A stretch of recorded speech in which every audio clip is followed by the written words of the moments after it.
아침에 이를 닦고 밥을 먹나요? 아니면 밥을 먹고 이를 닦나요? 이게 뭐가 맞는 거죠? 참고로 저는 밥을 먹고 이를 닦습니다. 근데 저희 와이프는 이를 닦고 밥을 먹는데요. 여러분은 어떠신지 좀 궁금합니다. 댓글로 좀 달아주시면 좋을 것 같네요.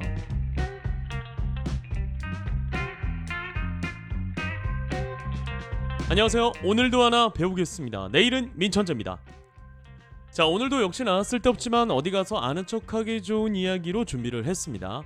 자, 먼저 오늘의 영상 세 줄 요약. 첫 번째, 칫솔은 원래 동물의 털로 만들어졌다. 두 번째, 로마 시대에는 오줌으로 양치를 하기도 했다. 세 번째, 마오쩌둥은 양치를 평생 동안 하지 않았다. 자, 제가 얼마 전에 인스타그램을 보는데 피드 하나에 눈길이 딱 꽂히는 거예요. 이 마오쩌둥에 대한 이야기였는데 마오쩌둥이 양치질을 평생 하지 않았다라는 내용이더라고요. 상당합니다. 쉽지 않았을 텐데 그 어려운 걸 해내네. 자, 그런데 주치의가 왜 하지 않느냐라고 물어보니까 호랑이는 이를 닦지 않는다. 그런데도 문제가 없다. 나도 마찬가지다. 라는 대답을 했다고 합니다.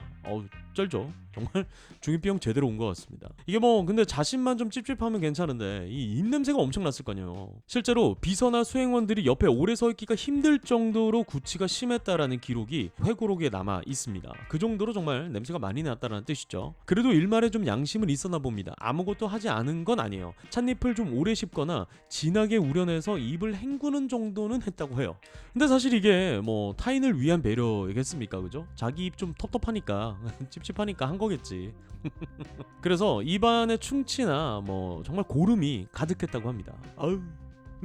그리고 성생활 관련해서도 굉장히 더러운 이야기들이 많은데 굳이 여기서 언급하고 싶진 않네요. 여튼 그 피드를 보다가 문득 궁금한 거예요. 양치질은 어떻게 좀 시작이 됐을까? 처음에 어떻게 시작하게 됐을까? 이게 궁금하더라고요. 그래서 제가 한번 알아봤습니다. 자, 오늘의 주제는 양치질은 어떻게 시작이 됐을까?입니다. 자, 찐사랑은 아침에 일어나자마자 키스를 하는 것이다 라고 누가 이야기를 하더라고요. 그만큼 아침에 일어난 직후에 이 구취가 상당하죠. 쉽지 않습니다. 내가 내 입냄새에 깜짝 놀라요. 정말 이 찐사랑 쉽지 않습니다. 진짜 심하면 근처에만 가도 훅 나는데 특히 전날 우유 먹고 자면 이건 자, 연인 간 부부 간의 사랑을 지켜주기도 하고요. 입안의 청결을 지켜주기도 하는 이 양치질을 제대로 안 하면 충치부터 시작해서 여러 가지 치아 관련된 질병에 걸리는데 그러면 치과를 가야 되죠. 너무 무서워. 자, 그럼 양치질은 뭘까요? 먼저 버드나무 가지를 뜻하는 양지라는 곳에서 왔다고 합니다. 말 그대로 예전에는 버드나무 가지를 활용해서 치아를 문대거나 쑤셔서 이 양치질을 했습니다. 그래서 예전에는 양치질이 아니라 양지질이라고 불렀다고 합니다. 근데 왜 치읓으로 변했을까요? 좀 더 시원한 느낌이 들어서 그런가? 이거 아시는 분들 있으면 좀 알려주시면 좋을 것 같네요. 여기서 하나 더 알려드리면, 왜 어른들이 이쑤시개 찾으실 때 요지 어디노 요지 이렇게 말씀들 많이 하시잖아요. 윗지방은 안 쓰시나? 안 쓰나? 여튼 요즘은 잘 안 그러시긴 하는데 경상도 쪽에서는 어른들이 이쑤시개를 요지라고 많이 표현을 했습니다. 이게 양지를 일본어로 읽으면 여우지가 된대요.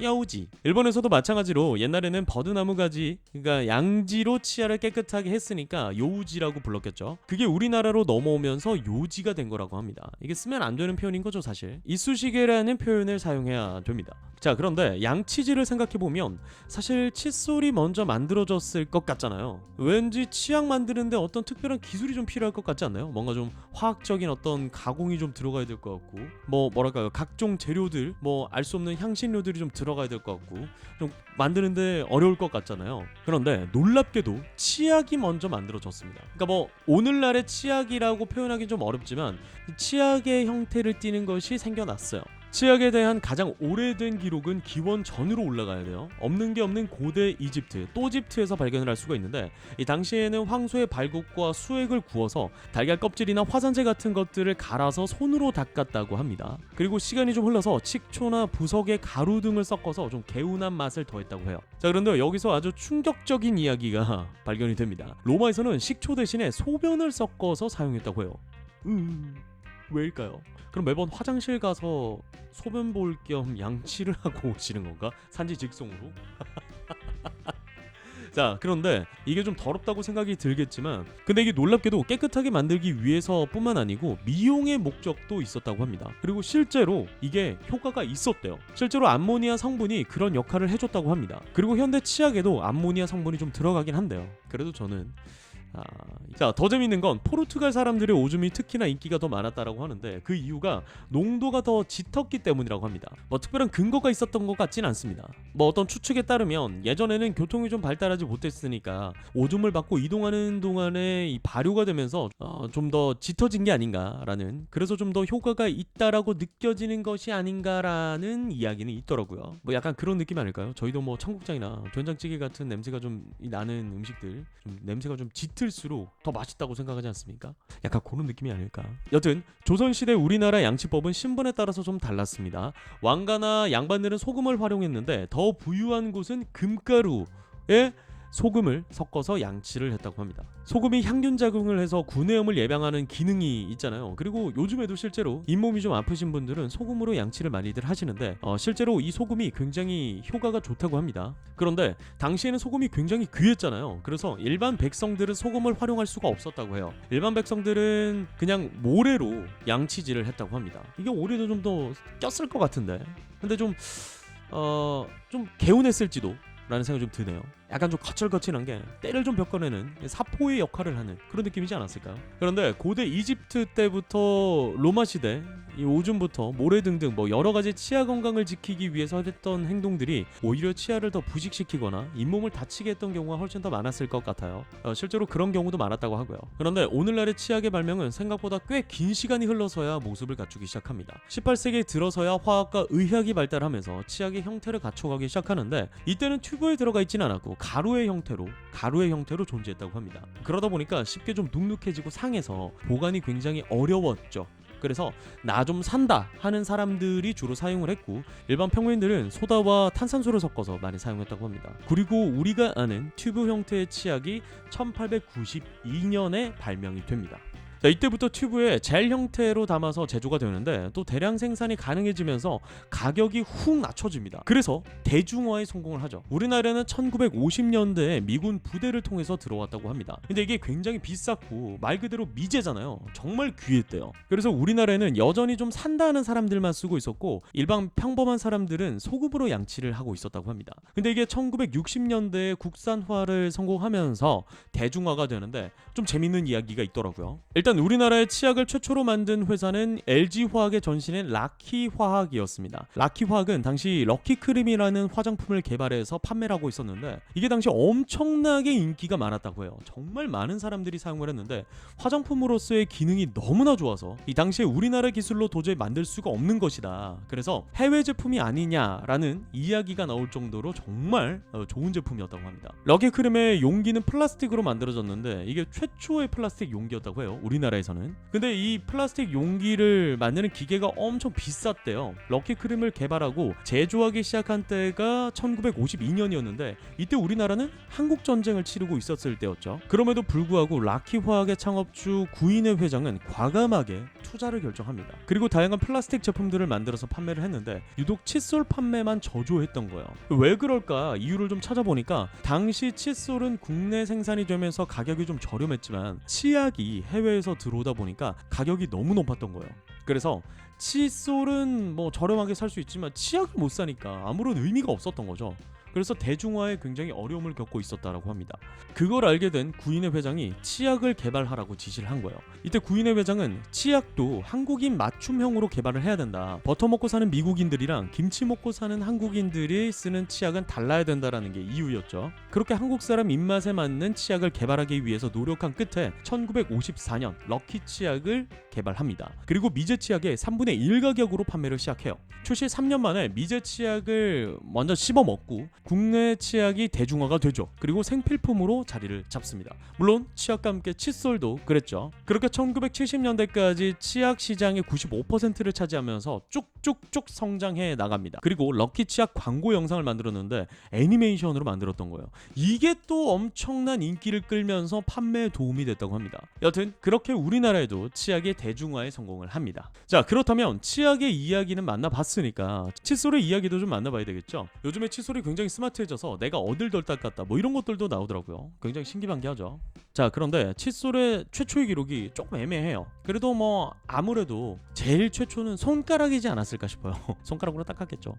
그 외에 칫솔이 유물로 발견된 것은 또집트 또집트예요. 또집트에서 발견된 칫솔은 나무 막대 끝부분이 섬유질로 된 거였는데 나뭇가지의 끝부분을 씹거나 돌로 으깨서 만들었을 거라고 합니다. 또 전문가들은 이걸 문대서 닦듯이 썼을 거라고 추측을 하고 있어요. 그리고 이 양지 칫솔이 불교의 불경에도 등장을 합니다.